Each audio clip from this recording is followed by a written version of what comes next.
But in the Democrat mind, they view them as congenitally inferior, and if they don't pander to the worst aspects of this community, then they have in some way done something wrong themselves.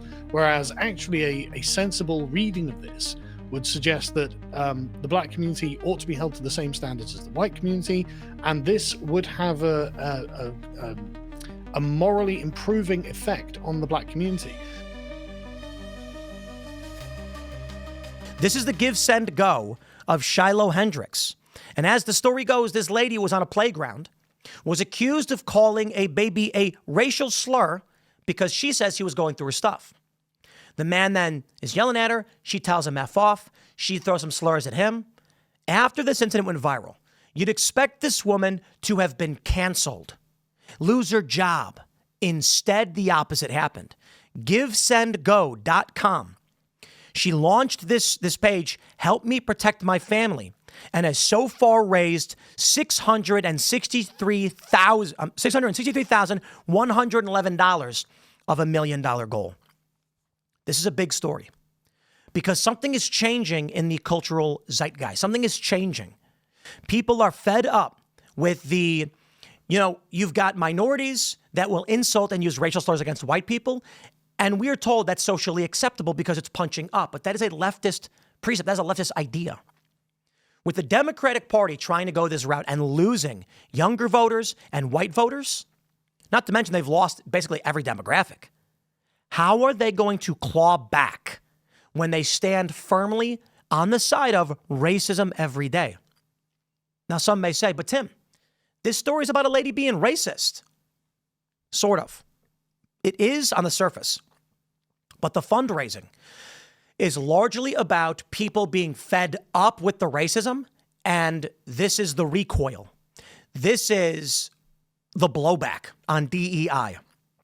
If you are going to have a persistent and consistent culture where comedians are allowed to use racial slurs against white people, but white people can't say anything back, they're allowed to just say, yeah, I guess you're right. Eventually, you get people who say, I've had enough of this.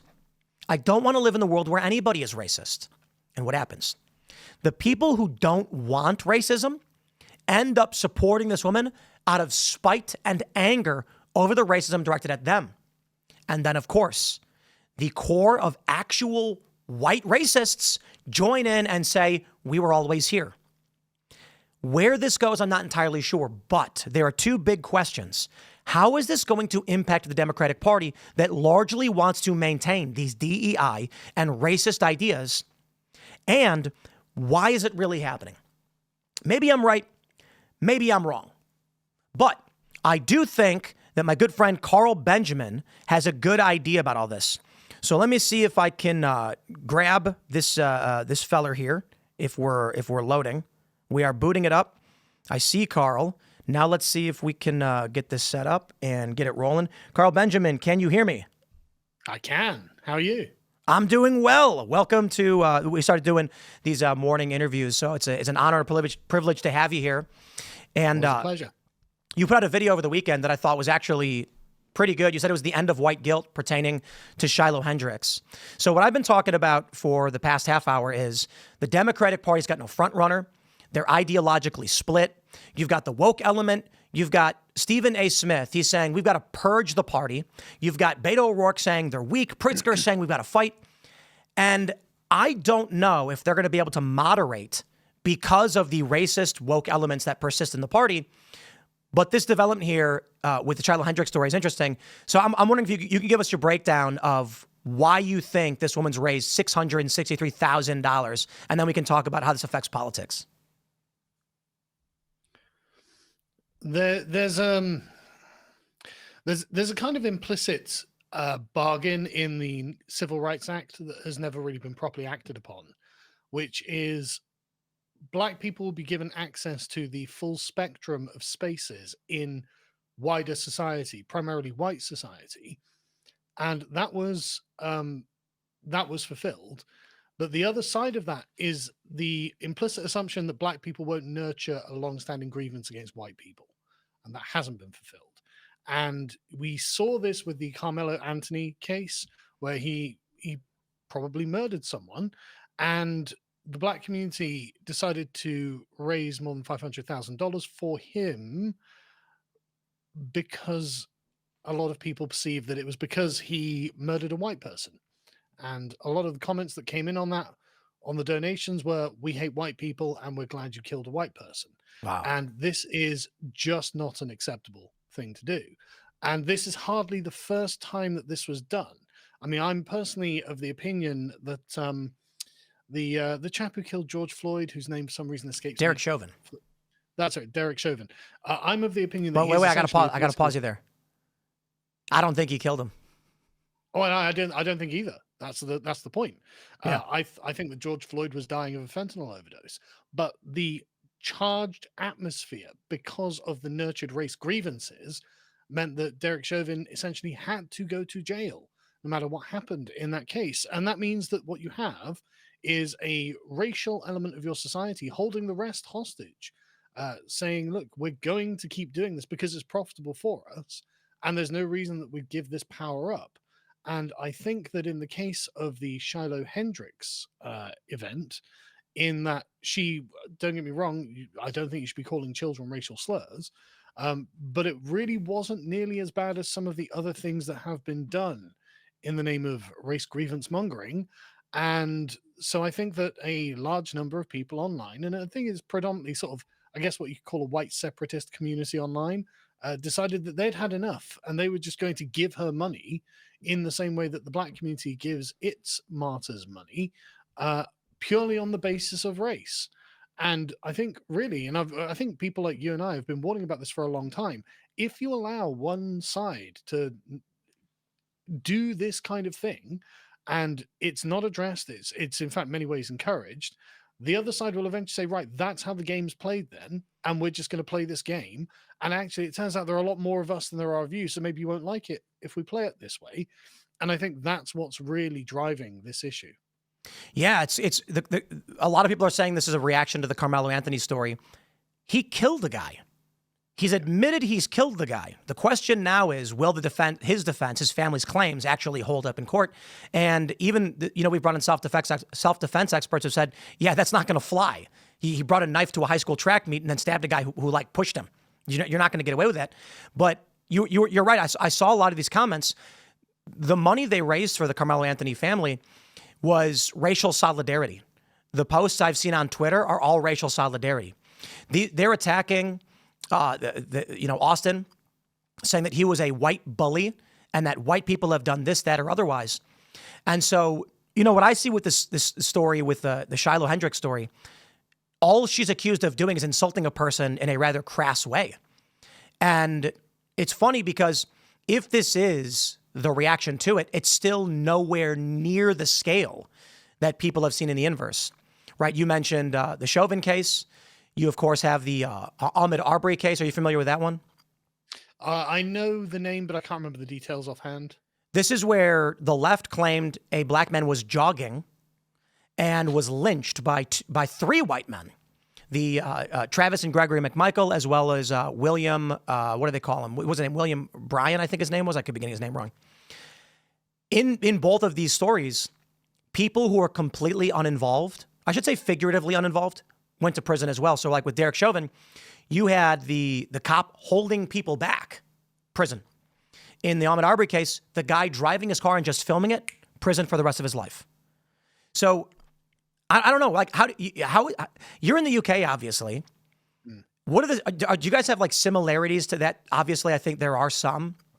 But how do you think we in the United States got to this point where you literally have a felony burglary suspect who attacked people be the victim? So in the United Kingdom, we don't have anything quite this similar. And this is a product of the American unique narrative surrounding slavery, and the historic wrong that was done to the black community that was trying to they tried to pay some sort of restitution for with the Civil Rights Act. And the issue is that there were two narratives in the Civil Rights Act: the liberal narrative and the separatist narrative, which is predominantly a Marxist one, that frankly failed. It was the liberal narrative of integration and the sort of liberal view of equality that predominated. But there are many segments of the black community that just simply don't agree with this and actually don't want to collectively forgive white people and nurture the grievance because it has an advantage for them in daily life. And this is what white guilt is. It is the perennially sort of liberal perspective that the blacks aren't equals to the whites. Uh, because all of this is predicated on the idea that the black community is in some way in a kind of socially inferior rank to the white community. And it doesn't matter what any individual black person achieves by their status of being black in the liberal mind. And I really don't think MAGA holds this opinion at all, actually. But in the Democrat mind, they view them as congenitally inferior. And if they don't pander to the worst aspects of this community, then they have in some way done something wrong themselves. Whereas actually a sensible reading of this would suggest that the black community ought to be held to the same standards as the white community, and this would have a morally improving effect on the black community. Because I think, and this is one of the difficult things for Americans to really tackle, I think, is I think the black community in America is kind of riddled with poor ethics. There just is a real spate, a really, really, really difficult thing to talk about, which is that there's just a widespread acceptance of really, really bad behavior.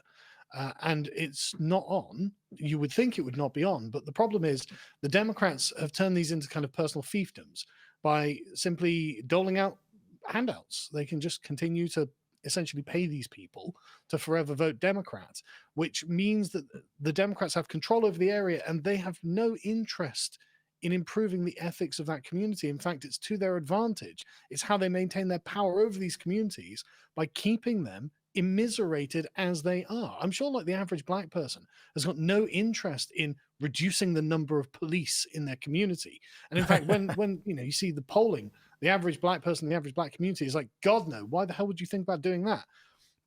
But the activists, the race grifters, the race hustlers, they know which side their bread is buttered on, and they know how to maintain this forever.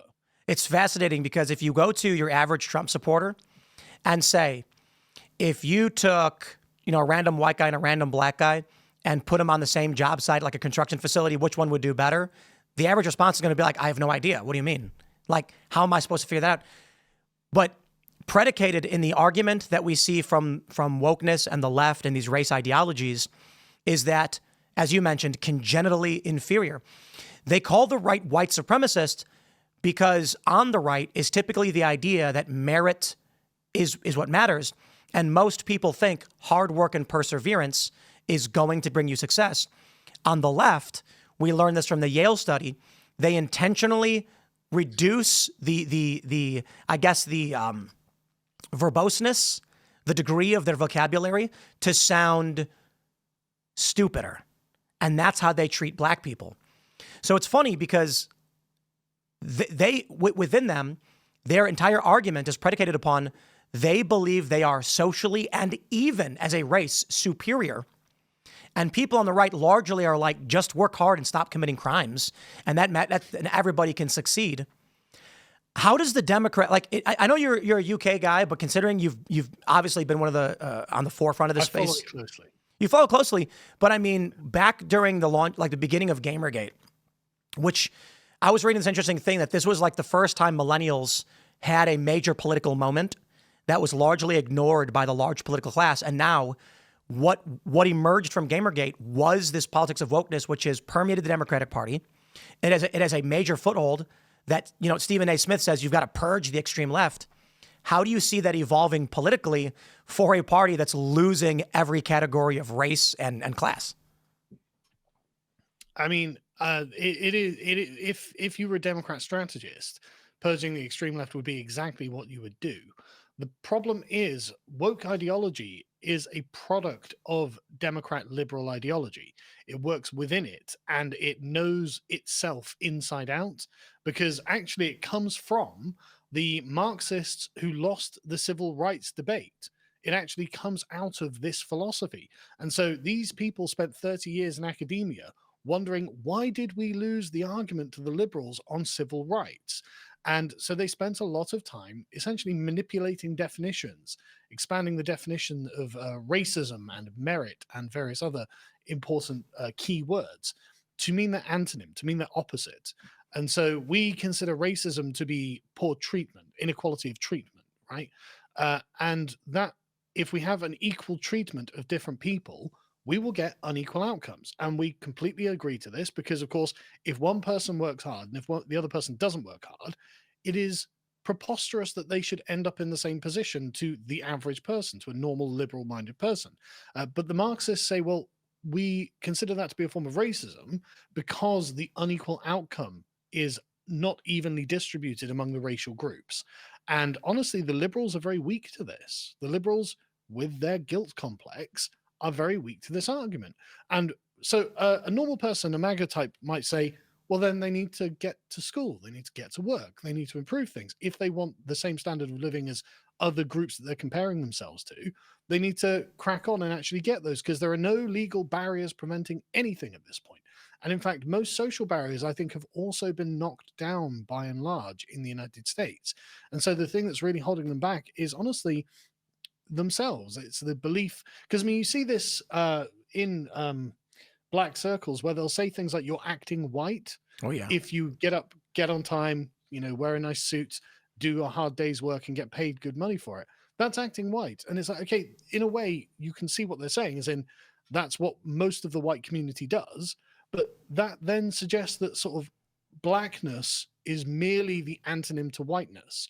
And when the critical race theorists say, well, whiteness is hard work, being well spoken, making sure you turn up on time, making sure that you file your taxes, and making sure that you do things that are productive, that are the classic productive behaviors that in a capitalist system lead to wealth and success, then blackness is always left undefined, but in opposition to whiteness. And if it's just the antonym of whiteness, then what that means is blackness is being criminal, it is being lazy, it is taking benefits, it's all these things that don't live to a happy, prosperous life.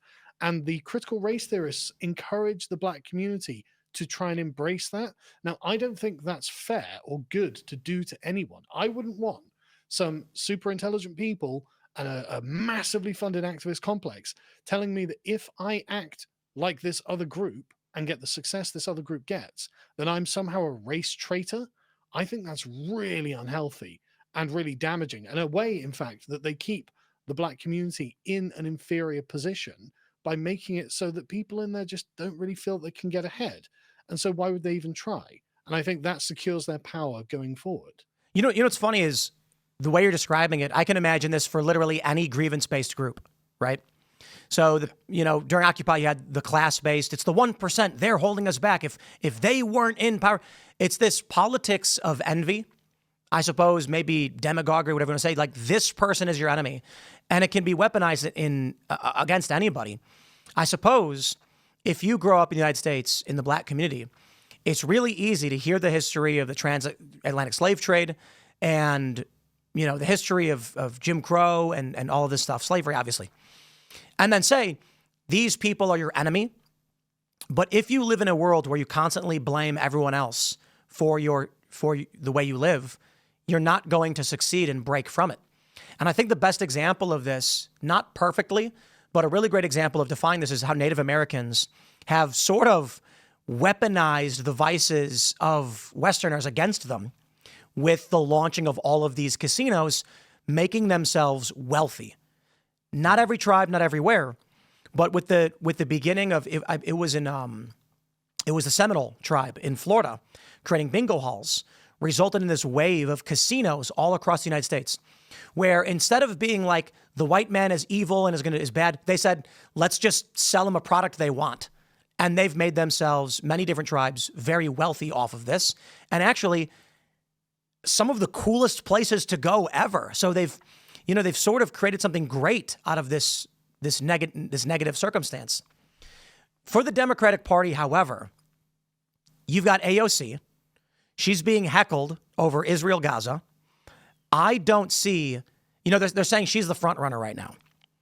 I don't see how her or anyone else is going to be able to break out of this narrative moving into 2026, 2028, because they're addicted to it. So who do you think is going to be in front of this? And do you think AOC's got it, or what do you see here? So you've got a bit of a problem, because I saw just now, actually, Gavin Newsom had done an interview with the BBC where he was on the right of the Democrat Party, arguing that actually we need to get rid of the woke stuff and get back to something akin to sort of Bill Clinton democratism, which might actually be something the electorate wants. And to be honest with you, that's all Trump's selling as well. So honestly, it's really obviously a popular position in the United States. The problem is AOC.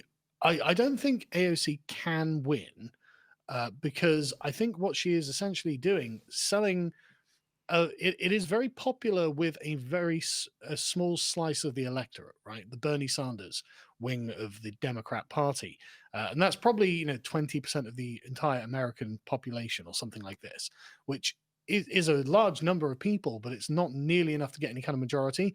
And the problem is, it's very much like Jeremy Corbyn over here.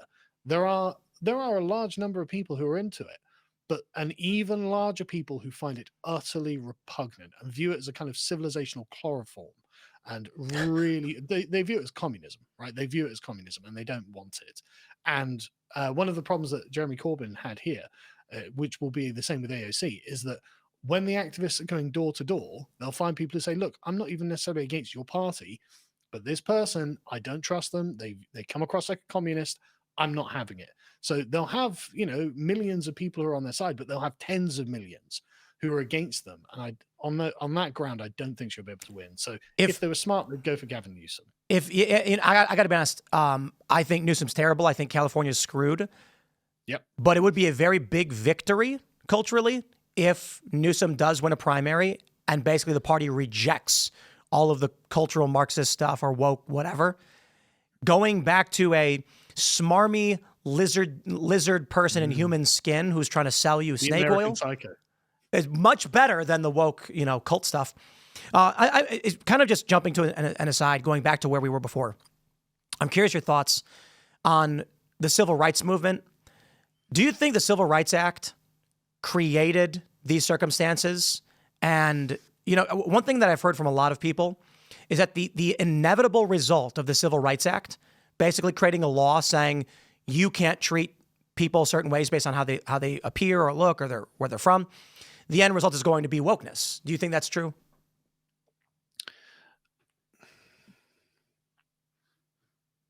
I don't know if I would say it was strictly necessary, but I think it's probably very likely. And the issue is whenever. So what the Civil Rights Act was a modification to the American social contract, right? And whenever you have some sort of social contract like this, the problem is there are always a set of duties that come along with the rights, and none of the duties were imposed upon the Black community out of guilt.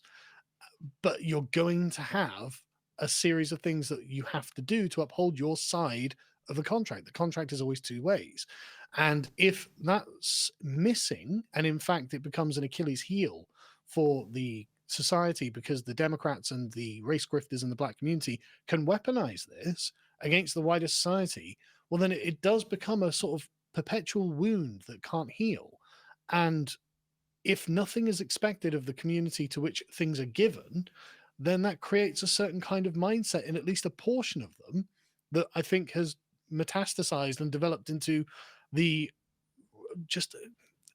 it's genuinely insane that it should be allowed and should be normal that huge amounts of people in the Black community are just genuinely hateful towards whites. That is insane and shouldn't be allowed to fester. And it shouldn't be allowed to fester the other way either. Just right. Way. I mean, what do you do right? Sorry? Like some people are racist, I know that the answer is, hey, my view is largely much more liberal. Like if I run a business in a public space, I'm not going to kick someone out. I don't think you should be able to kick someone out for something they can't control. Well, so on this, right, the question goes a bit beyond social contractism. It goes into the the sort of sentimental nature of a society, right? If America wants to be a racially integrated society, that's fine. That's totally fine. That's totally great. And I can completely see why you would want this. But that means that one side isn't allowed to nurture a long-standing racial grievance against the other, because that's the barrier against integration, whether that's the majority or the minority. That's got to be the thing that's prohibited. And for some reason, the left and the leading figures in the black community just don't prohibit that. They in fact encourage it and make lots of money out of it. And so you're undermining the project of racial integration entirely with that. And I can't help but notice that when I was in the South, I've traveled around the South of America a bit recently, and I didn't feel any racial tension at all. Whereas in the North, I don't know, man, it's just the thing's a bit more just tense, and I can't prove it or anything like that, but you know what I mean. It just feels that there's something. I hear you. You know what I see going in the South. If you come across someone who is racist, they say it to you. They wear it on their sleeve. But let me explain. There was a friend of ours. He's Asian, and he said he went to a bar. And we're in Maryland, which was a union state, but it was a slave state. And he said that's like some old fat white guy looked at him and said, he said something like, where in China are you from or something, and he's Korean. So it's like, it's not that the guy's hatefully racist, but you can tell that he's got some kind of bias. But he's not insulting you, deriding you. He's not saying you don't belong. He's just like, you're an other, and I can tell. And he made some comments that we all thought were funny, even my friend who's Korean. Whereas in the North, they're all walking on eggshells, talking down to you. And the funniest thing about my encounter with these woke people in, say, New York is they treat me like garbage when they assume I'm white. And then when I counter by saying, actually, I'm mixed, they immediately apologize and start acting totally different. And I'm just thinking to myself, there's no real interaction with these people. They're not telling you what they really think. They're just scared of being shunned. So they're saying what they think they're supposed to say. Yeah, no, you're totally right. And what's worse is that they have a racial hierarchy in their mind, and they're judging you by it. They're not judging you as Tim Pool.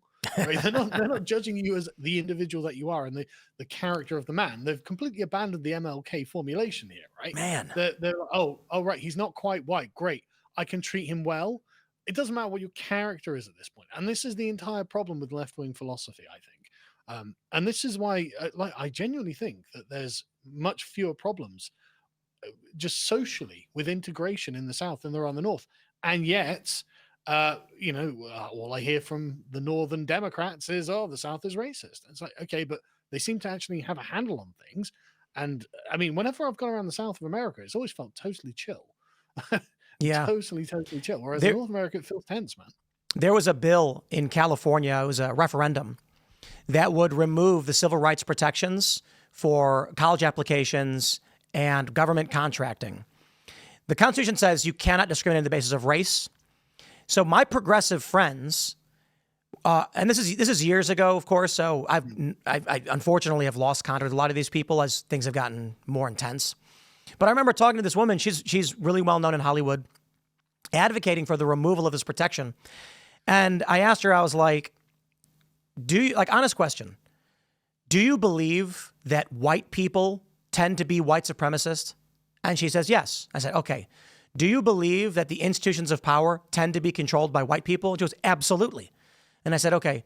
Do you believe that even in California, with large areas that are not dominated by white people still control all these systems? She goes, yes, 100%. And I said, then do you think that stripping away the legal protections for minorities will result in white people giving preference to white people? And she went, no, wait.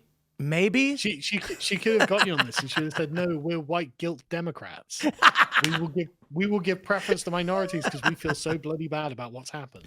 That is a good point, but if only they actually understood their positions, because that's the answer. Nah, white people in California, it's all white guilt. They'll give everything away. Well, no, seriously. I think they are white supremacists. I think they do genuinely believe that white people are superior.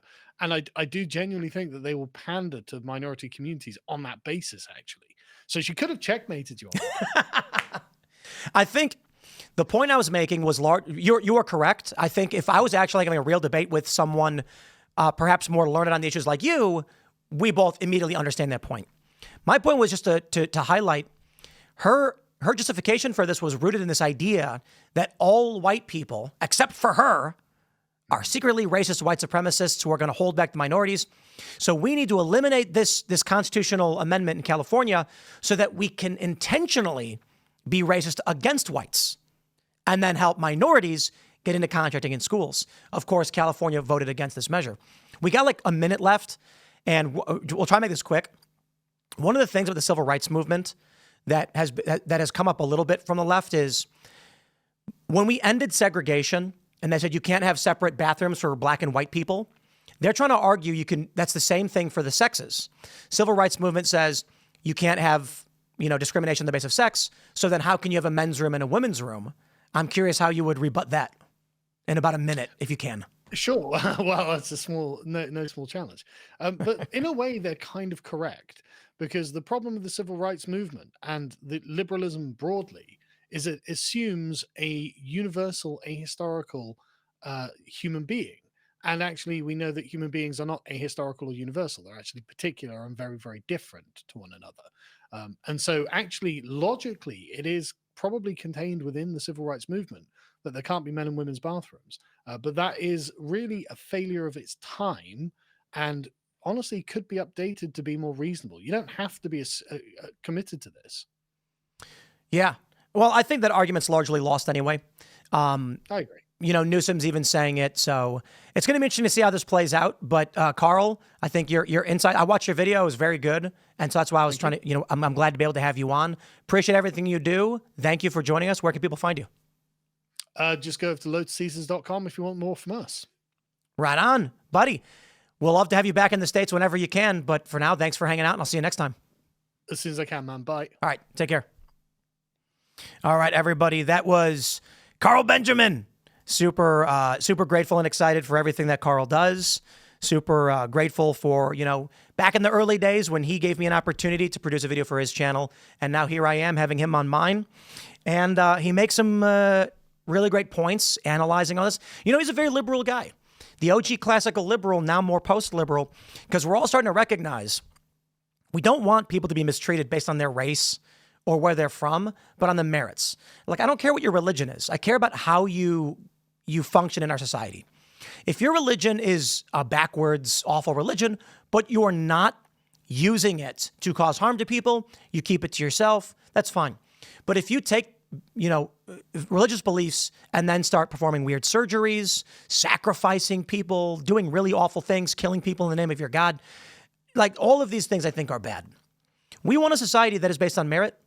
Instead, what's developed out of the left has been racism, sexism, all of the different phobias they claim they are fomenting. So my friends, we are going to throw it to Russell Brand, who I believe is gearing up right now. He is just about to go live. We're going to initiate that raid for everybody watching right now. Smash that like button. Share the show with everyone you know. You can follow me on X and Instagram at Timcast. Click the link in the description below. Pick up that Boonies 20th Amendment skateboard. And we're back throughout the day with more segments. And then, of course, we're going to be live at 8 p.m. with Timcast IRL. We hope to see you there. This has been a blast. Really enjoy the Rumble morning lineup. This is your noon hour with me, Tim Pool. Thanks for hanging out. We'll see you all in the next segment.